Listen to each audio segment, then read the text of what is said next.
আজ আমরা আলোচনা করব রেফ্রিজারেটর বাইং গাইড। একটা ফ্রিজ কিভাবে রেফ্রিজারেটর কেনার সময় কোন কোন জিনিস আমাদের লক্ষ্য রাখতে হবে।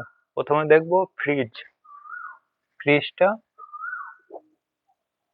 ফ্রিজটা কি ফ্রিজটা হচ্ছে কোনো একটা নির্দিষ্ট বক্সের মধ্যে জিনিসপত্র রাখলে সেটা তার টেম্পারেচার ডাউন রাখে। এই ফ্রিজটা ইউজ হতো বাইরের দেশে কি করতো, তারা বিভিন্ন জিনিস কিনে তারা এই ফ্রিজে রেখে দিত। ফ্রোজেন আইটেম যেমন শাকসবজি, মাছ, মাংস, ডেয়ারি জাতীয় জিনিস জিনিস তারা কিনে বাজার থেকে কিনে এই ফ্রিজের মধ্যে তারা দীর্ঘদিন আর কি রেখে দিত, স্টোর করে রাখতো। এটা হচ্ছে বাইরের দেশে, এটা ইন্ডিয়ার জন্য নয়। ঠিক আছে, ইন্ডিয়াতে কি হয়, ইন্ডিয়াতে আমরা তাজা জিনিসপত্র পাচ্ছি, বাজারে যাচ্ছি, জিনিস কিনছি, কিনে রান্না করে সেটা আমরা কনজিউম করে নিচ্ছি। ঠিক আছে, এটা আস্তে আস্তে ইন্ডিয়াতেও চলে এসছে। ঠিক আছে, তা এই রেফ্রিজারেটর কিনতে গেলে কি দেখতে হবে, এর প্রয়োজনীয়তা আছে কিনা। ঠিক আছে, প্রথমটা পয়েন্ট আমাদের নিড, এর প্রয়োজনীয়তা আছে কিনা সেটা দেখতে হবে। প্রয়োজনীয়তার জন্য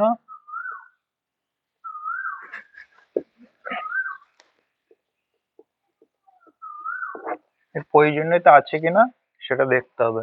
তার জন্য কিছু পয়েন্ট আমাদের মনে রাখতে হবে কি,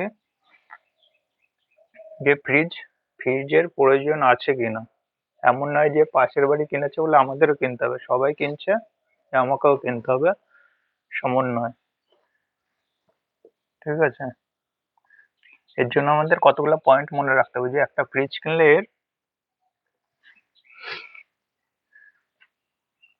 এক নম্বর হচ্ছে কস্ট। ঠিক আছে, কস্ট মানে এর দাম, কস্টিং পড়ে যাবে, সেটাও দেখতে হবে, যে একটা লামসাম হিউজ অ্যামাউন্ট আমাদের খরচ করতে হবে পকেট থেকে। তারপরে 2 নম্বর কি,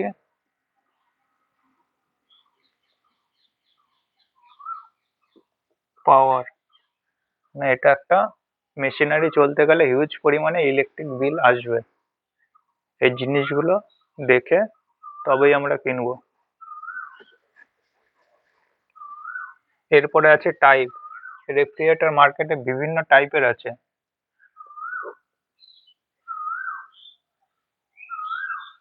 একটা আছে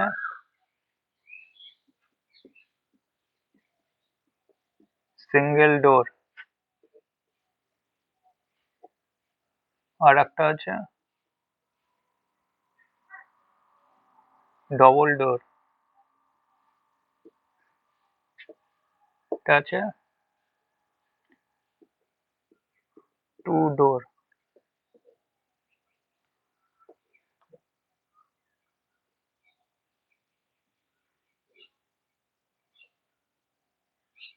এটা আছে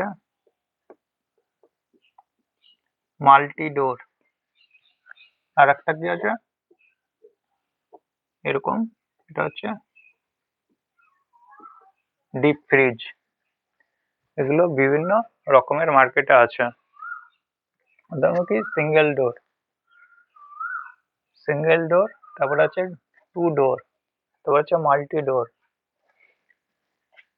এটা বিভিন্ন দরজা হতে পারে। এটা হচ্ছে ডিপ ফ্রিজ, ফ্রোজেন আইটেম, এটা মাছ, মাংস, এগুলো ডেয়ারি মিল্ক এগুলো রাখার জন্য। এগুলো বিভিন্ন মার্কেটে আছে। ওটা দেখতে হবে সাইজে কি আছে, বিভিন্ন সাইজের আছে।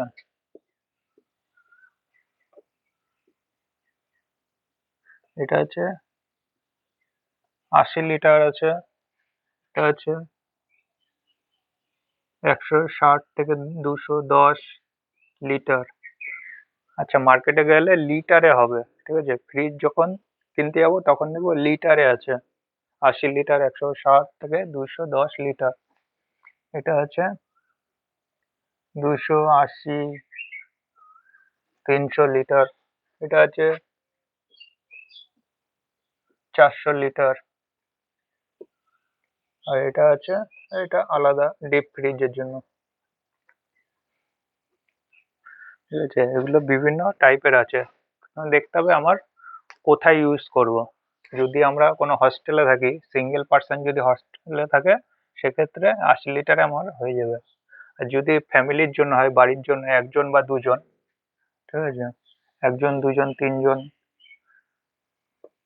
পার্সন যদি হয়, এটা হচ্ছে সিঙ্গেল পার্সন। এটা হচ্ছে একজন দুজন তিনজন।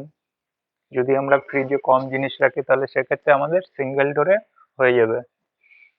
আর যদি বেশি লোকজন থাকে, ঠিক আছে, যদি বেশি খাবার টাবার রাখি, সেক্ষেত্রে আমাদের 200-র উপরে ডবল ডোর নিতে হবে।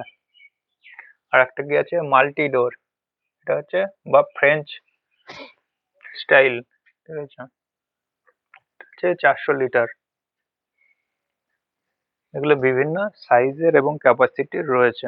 প্রয়োজন অনুযায়ী দেখবো যে কোনটা কিনতে হবে। ঠিক আছে, এরপরে আছে টাইপ হয়ে গেল, সাইজ হয়ে গেল, বিল্ট ইন ফিচার্স।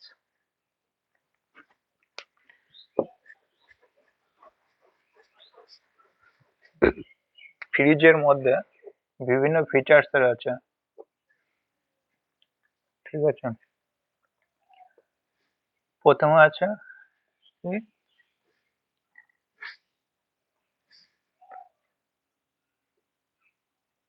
এখানে র্যাক আছে, এখানে তাক মতন আছে, সেলফ আছে।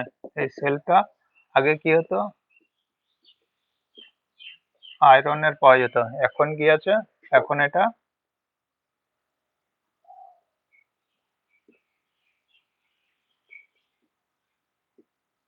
টাফান গ্লাস হয়ে গেছে, মানে কাচেরই, যাতে এটা ভাঙবে না সেরকম করেছে। এই ফিচার্স গুলো আছে কিনা। ঠিক আছে, এরপরে আছে ওয়াইফাই আছে কিনা। এই জিনিসগুলো আমরা দেখে নেবো, এই ফিচার্স গুলো আছে কিনা। এরপরে আছে কি, ব্র্যান্ড অ্যান্ড ওয়ারেন্টি। মার্কেটে বিভিন্ন ব্র্যান্ডের আছে, যেমন স্যামসাং আছে, এলজি আছে,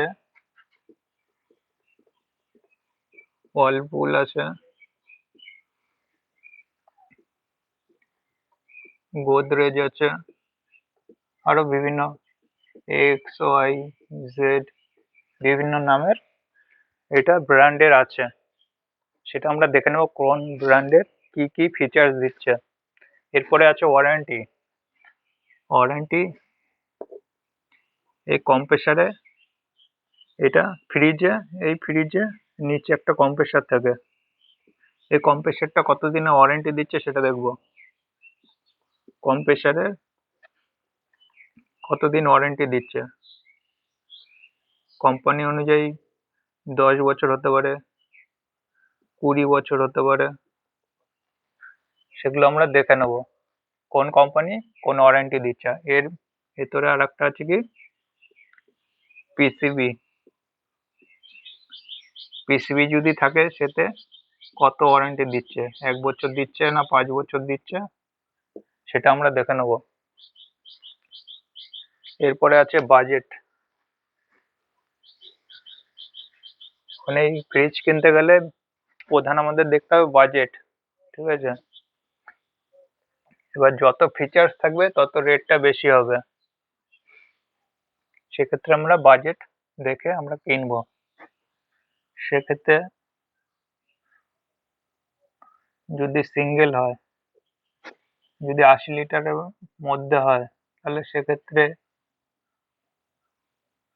8,000, 8K, মানে 8,000-এর মধ্যে হয়ে যাবে। যদি বড় নিই, বাড়ির জন্য নিই, সেক্ষেত্রে 15 থেকে 18,000 এরকম খরচ আছে। আর বড় যদি ডবল ডোর নিই, সেক্ষেত্রে খরচ আছে অ্যাপ্রক্স 22 থেকে 30,000 খরচ। বিভিন্ন রেঞ্জের রয়েছে। আর যদি মাল্টি ডোর নিই, মাল্টি ডোর নিলে সেক্ষেত্রে খরচ 40-50 হাজার খরচ আছে। তো আমাদের বাজেট অনুযায়ী দেখবো যে কোন কোম্পানি কি বাজেটে পাওয়া যাচ্ছে, ঠিক আছে। এরপর আছে কি স্টার রেটিং, ঠিক আছে। স্টার রেটিং কি আছে, ফ্রিজে এরকম বডিতে স্টিকার থাকে এভাবে স্টার রেটিং থাকে। সেক্ষেত্রে 2 স্টার হতে পারে, 3, 4, আর হচ্ছে 5 স্টার স্টার রেটিং থাকবে। এবার স্টার রেটিং যত বেশি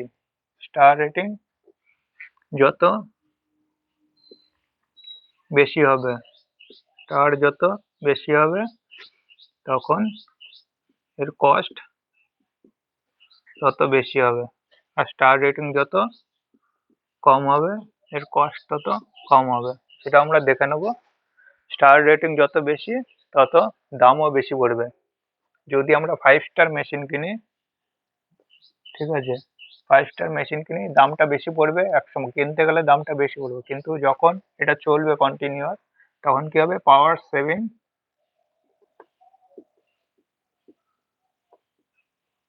পাওয়ার সেভ করবে বেশি, ঠিক আছে, কারেন্ট তত কম পড়বে, ঠিক আছে। আর এই ক্ষেত্রে স্টার রেটিং যত কম নয়, যদি একটা 2 স্টার মেশিন কিনি এর দামটা কম পড়ছে কিন্তু এ পাওয়ার সেভ করছে না, ঠিক আছে, মানে এর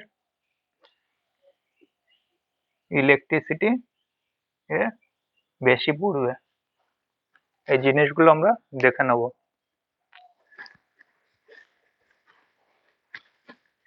এরপরে কি আছে, ইনভার্টার, নন ইনভার্টার। এখন দোকানে গেলেই বলছে যে ইনভার্টার মেশিন আছে। ইনভার্টার মেশিন কি, নতুন একটা টেকনোলজি যাতে আমাদের পাওয়ার সেভ হয়, ঠিক আছে, কারেন্ট বিল যাতে কম পড়ে। এটা হচ্ছে ইনভার্টার মডেল, ঠিক আছে। এই ইনভার্টার মডেলের দামটা একটু বেশি পড়বে আর নর্মালের দামটা একটু কম পড়বে। ইনভার্টার মেশিনে কি বলছে, ইনভার্টার মেশিন কি এর মধ্যে ইনভার্টার লাগানো আছে, না সেমনটা নয়। ইনভার্টার টেকনোলজির প্রিন্সিপালকে কাজ করে এর পাওয়ারটা সেভ করে, ঠিক আছে। এটা হচ্ছে এই। এরপরে আছে ডিফ্রস্ট সিস্টেম। একটা ফ্রিজ যখন কিনবো তখন এখানে কুলিং কয়েলে বা ইভাপোরেটর উপরে চেম্বারে কি হয়, বরফ জমে অনেক। সিঙ্গেল ডোরের ক্ষেত্রে বরফ জমে বেশি, আর ডবল ডোরে সেটা অটোমেটিক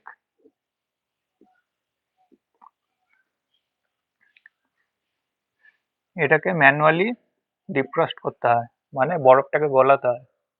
বেশি দিন দীর্ঘদিন ইউজ করলে কি হবে, এটা পুরো বরফের চাঙড় হয়ে যাবে। এই চেম্বারটাতে পুরো বরফের চাঙড় হয়ে যাবে, সেটাকে ম্যানুয়ালি আবার ওটা গলাতে হয়। আর ডবল ডোরের ক্ষেত্রে সেটা করতে হয় না, ঠিক আছে। এই দেখে নেবো যে এই ফিচার্স গুলো আছে কিনা। এরপর আছে রিভিউ। এরপর আছে রিভিউ কোনো মডেল কিনতে গেলে দেখে নেবো যে সেটা মার্কেটে কিরকম চলছে, কোনো কিছু ফল্ট আসছে কিনা, ঠিক আছে। মার্কেটে একটু খবর নিয়ে নেবো যে সেম মডেল সেম কোম্পানি, ঠিক আছে, এই রিভিউটা দেখে নেবো যে সেই জিনিসটা ভালো চলছে কিনা। এরপরে আছে কাস্টমার কেয়ার। এবার ফ্রিজ কিনতে গেলে দেখতে হবে যে মার্কেটে কার কত, কোন সার্ভিস সেন্টার লোকালে আমি যে কিনলাম, এমন যদি এক্স ওয়াই জেড কিনি, তার সার্ভিস সেন্টার রয়েছে অনেক দূরে, 60 কিলোমিটার 100 কিলোমিটার দূরে যদি সার্ভিস সেন্টার হয়, তাহলে সেক্ষেত্রে তো সম্ভব নয়। তো দেখতে হবে যে এমন একটা ব্র্যান্ড কিনবো যেটা লোকালও আমরা সার্ভিস পাবো। ঠিক আছে, সেই সার্ভিস সেন্টার অ্যাভেলেবেল আছে কিনা। ধরো আমি এ নামের একটা ব্র্যান্ডের এটা কিনলাম, এর সার্ভিস সেন্টার লোকালে আছে কিনা সেটাও দেখে নেবো, কিরকম সার্ভিস দিচ্ছে সেসব আফটার মার্কেট এই সার্ভিসগুলো কেমন দিচ্ছে সেগুলো আমরা চেক করে নেবো, তবেই আমরা একটা ফ্রিজ কিনবো।